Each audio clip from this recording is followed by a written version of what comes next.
Welcome. Thanks for joining us today. I'm Mayor Gary Sulz, and with me today is Steve Black, Director of Infrastructure and Planning with the City of Revelstoke.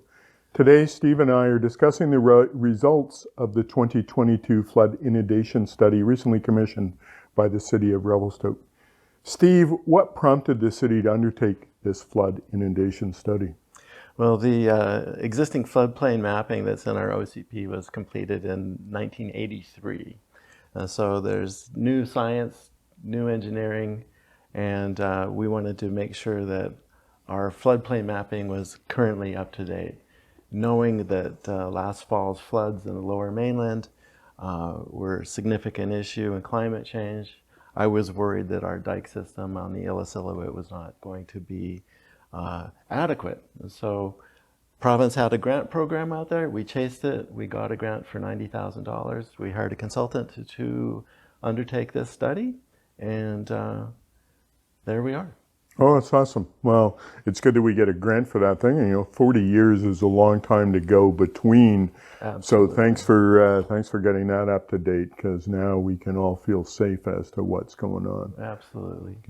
And so Steve, what's the main findings of this study? The findings are that the dikes that were constructed as part of the dam system by BC Hydro are adequate to protect us in the 200-year flood event. And the study we undertook also considered climate change for 2050 and 2100, and we're still in good shape even at even 80 years from now. The floods are still going to be maintained within the dike system, and we have a freeboard of about 1 meter. As you may know, the dike system is maintained above the 4th Street Bridge by the city and downstream by BC Hydro. This year they scalped the river and removed about 40,000 meters of materials out of the river to make sure that all of that material can still flow down and does not impact the dike elevations. Awesome, great. So how do these findings really impact our citizens? I think you've answered most of that question, but we're safe. We're in good shape now. Council authorized staff to push a new map for floodplain mapping in the city based on best practices by the province's Professional Engineer Society. And so we'll be able to ensure that future development, if there's any development in the floodplains, is managed in accordance with best practice.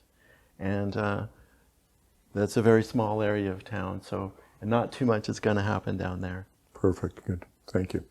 How will this study impact future infrastructure and development in the city? Well, for us, it means that we need to be diligent about maintaining those dikes and ensuring that they're solid, that there's nothing that's going to cause any sort of breach in those systems, because the modeling that we did does indicate that down near Downey Mills that if the dike is breached, we could see some flooding. Yeah. And that's why there's a flood box down there and some pumps. And so it's important for us to do our O&M, our operations and maintenance, annually to ensure that our dike systems are safe for the community. Great. All right. Thank you. Thanks, Steve. Really appreciate discussing this with me today. We live in a beautiful area surrounded by water, so it's a very relevant topic for our citizens to know about and to understand. I want to say thanks to our audience for tuning in today. Be sure to take a few minutes to watch our other videos on the City Facebook page, YouTube, and our Instagram feeds. Thank you again for being here. Appreciate it.